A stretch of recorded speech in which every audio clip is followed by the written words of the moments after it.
Assalamualaikum warahmatullahi wabarakatuh. Salam sejahtera untuk kita semua. Saya Ariska Nurrahma, mahasiswa Pendidikan Ekonomi Fakultas Ekonomi Universitas Negeri Yogyakarta. Oke, pada video pembelajaran kali ini saya akan membahas mengenai kebutuhan manusia. Oke, selanjutnya apa sih masalah ekonomi itu?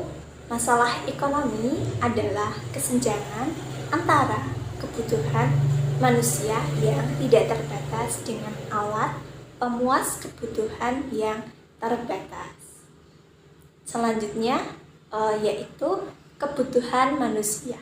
Nah, apa sih perbedaan ataukah sama di antara kebutuhan dengan keinginan? Oke, kebutuhan adalah hasrat. Hasrat yang timbul dalam diri manusia yang jika tidak terpenuhi dapat mempengaruhi kelangsungan hidupnya.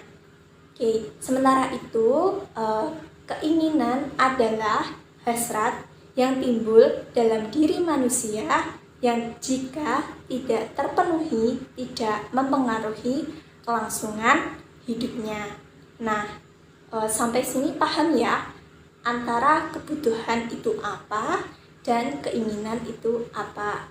Oke, apa saja macam-macam kebutuhan? Macam-macam kebutuhan itu ada 3. Yang pertama, kebutuhan primer. Kebutuhan primer adalah kebutuhan yang harus dipenuhi. Jika tidak dipenuhi dapat mengganggu kelangsungan hidupnya. Contohnya itu pangan, sandang, papan. Oke, yang kedua, kebutuhan sekunder. Kebutuhan sekunder adalah kebutuhan yang timbul setelah kebutuhan primer. Contohnya itu telepon, angkutan umum. Kemudian yang ketiga yaitu kebutuhan tersier. Kebutuhan tersier adalah kebutuhan akan barang mewah. Contohnya mobil mewah, ingin naik kapal pesiar, dan lain sebagainya. Oke, selanjutnya macam-macam kebutuhan dibagi menjadi 2, yaitu menurut waktu dan menurut sifatnya. Apabila menurut waktu dibagi menjadi 2, yaitu kebutuhan sekarang. Kebutuhan sekarang yaitu kebutuhan yang harus dipenuhi sekarang juga. Contohnya itu obat bagi orang yang sakit. Kemudian kebutuhan yang akan datang. Kebutuhan yang akan datang yaitu kebutuhan yang pemenuhannya dapat dilakukan di masa yang akan datang. Contohnya itu tabungan. Oke, selanjutnya menurut sifatnya nih. Untuk menurut sifatnya dibagi menjadi 2 juga. Ada kebutuhan jasmani, yaitu kebutuhan yang berhubungan dengan jasmani atau fisik. Contohnya itu makan, berolahraga, istirahat. Kemudian kebutuhan rohani, yaitu kebutuhan yang bersifat rohani berhubungan dengan jiwa manusia. Contohnya itu beribadah menurut agamanya, bersosialisasi, rekreasi, dan hiburan. Oke, selanjutnya menurut subjeknya. Ada kebutuhan individu dan ada kebutuhan kolektif. Kebutuhan individu yaitu kebutuhan perseorangan atau individu. Contohnya kebutuhan akan alat bantu dengar, kacamata, kursi roda. Oke, kemudian selanjutnya yaitu kebutuhan kolektif, yaitu kebutuhan bersama dalam suatu masyarakat dan dimanfaatkan untuk kepentingan bersama. Contohnya itu kebutuhan akan jalan raya, rumah sakit, dan sekolah. Kemudian, apa sih alat pemuas kebutuhan manusia itu? Oke, alat pemuas kebutuhan manusia sering juga disebut barang. Barang dapat berupa benda atau goods dan jasa atau service. Oke, selanjutnya jenis-jenis barang. Wah, barang juga dibagi menurut jenisnya nih. Yang pertama, menurut cara memperolehnya. Yang pertama, barang ekonomi. Barang ekonomi adalah barang pemuas kebutuhan yang untuk memperolehnya memerlukan sejumlah pengorbanan tertentu yang biasanya berupa uang. Contohnya itu makanan, pakaian, perhiasan. Kemudian barang bebas. Barang bebas adalah barang pemuas kebutuhan yang tersedia hampir tidak terbatas, sehingga untuk memperolehnya kita tidak membutuhkan pengorbanan dan dapat mengambilnya begitu saja di alam. Contohnya udara untuk bernafas, pasir di padang pasir, es di kutub. Selanjutnya, jenis-jenis barang menurut kegunaannya. Yang pertama, ada barang konsumsi. Barang konsumsi adalah barang siap pakai karena manfaatnya langsung dapat diambil. Contohnya makanan, minuman, pakaian. Oke, kemudian barang produksi. Barang produksi adalah jenis barang yang berguna untuk menghasilkan barang yang lain. Barang produksi adalah istilah lain dari barang modal. Contohnya itu mesin jahit, cangkul, stetoskop. Oke.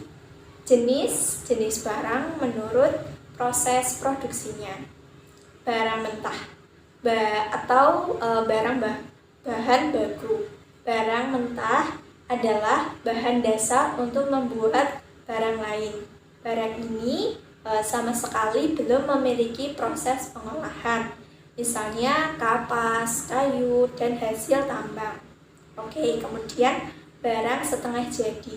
Barang setengah jadi adalah barang yang telah melalui proses pengolahan tapi belum dapat digunakan untuk kebutuhan karena belum menjadi produk akhir. Contohnya itu kain untuk membuat pakaian, besi untuk membuat pisau, dan terigu untuk membuat kue. Kemudian barang jadi. Barang jadi merupakan produk akhir yang telah melalui proses pengolahan dari bahan baku menjadi bahan setengah jadi sampai barang menjadi siap pakai untuk memenuhi kebutuhan manusia. Oke, kemudian barang menurut kegunaannya. Yang pertama, kegunaan bahan dasar atau elementary utility. Artinya, suatu barang dirasakan kegunaannya karena memiliki bahan dasar tertentu. Misalnya pasir kuarsa. Itu berguna karena mengandung bahan dasar untuk pembuatan kaca. Kemudian kegunaan bentuk atau form utility. Artinya, peningkatan nilai guna suatu barang terjadi karena perubahan bentuknya. Misalnya itu kegunaan sebatang kayu akan meningkat setelah diubah bentuknya menjadi kursi. Kemudian ada kegunaan waktu atau time utility. Artinya, peningkatan nilai guna suatu barang terjadi jika digunakan pada waktu yang tepat. Misalnya jas hujan. Jas hujan berguna pada saat musim hujan. Kemudian kegunaan tempat atau place utility. Artinya peningkatan nilai guna suatu barang terjadi jika berada pada tempat yang tepat. Misalnya perahu berguna ketika berada di lautan. Kemudian kegunaan kepemilikan atau ownership utility. Artinya peningkatan nilai guna suatu barang terjadi jika berada pada pemilik yang tepat. Misalnya jala. Jala itu kan lebih berguna bagi seorang nelayan daripada bagi seorang dokter. Oke, sampailah kita pada penghujung video pembelajaran kali ini. Itulah tadi pemaparan materi mengenai kebutuhan manusia.